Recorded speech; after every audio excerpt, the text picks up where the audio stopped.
Ek moet al vir jou sê, ek bedank vir Ralph Heinz in die boek. Ek het nie die boek regtig vir hom geskryf nie, maar hy het verdwyn. Hy's 'n ou Wes-Randse maffiabaas wat eendag in 'n helikopter geklim het en net verdwyn het. Ons weet nie of hy lewe of hy dood is nie.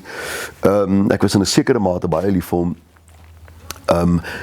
En baie van die anekdotes in my boek het ek by hom gesteel.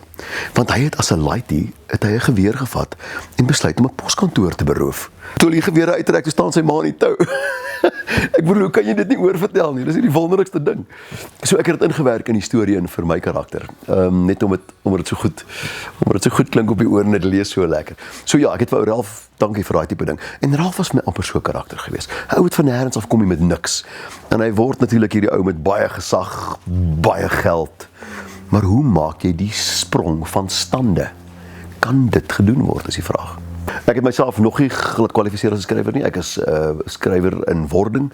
Hierdie is my leerskool. Ek het nie 'n BA in tale nie. Ek moet deur hierdie proses gaan. Ek geniet dit verskriklik. Ek is baie trots op my boeke. Maar ek weet, soos meeste ander skrywers, werk ek na 'n groter werk aan die einde van tyd.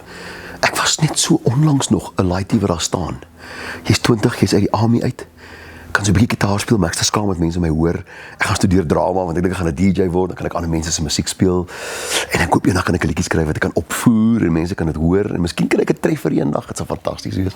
Ag, ek wens eendag bel iemand my en sê ek kan hulle TV-reeks wees, of kan miskien in 'n fliek speel.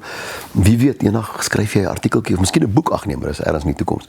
Ja, ewe skielik as jy 48 en jy het alles dit gedoen.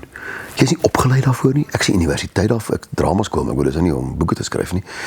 Jy het nie 'n omroeper, jy het glad nie 'n omroeper geword nie. Ek wou net 'n omroeper geword het. So my lewe het heeltemal 'n ander pad ingeval. Gelukkig is dit 'n passiepad. Dit is nie nooit gevoel soos werk nie. Dit is nie dinge wat ek nog ooit gedoen het nie. Dis dinge wat ek is, jy weet, en dit maak 'n baie groot verskil. So dis lekker. 25 jaar is 'n terugskouende jaar, is 'n nostalgiese jaar, is 'n voorraadopnamejaar.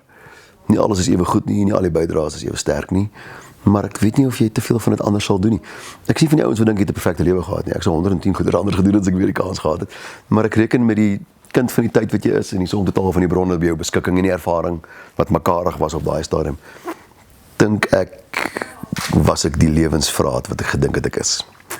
Dit het niks te doen met hoe goed jy dit regkry nie, is met hoe ernstig jy dit omarm.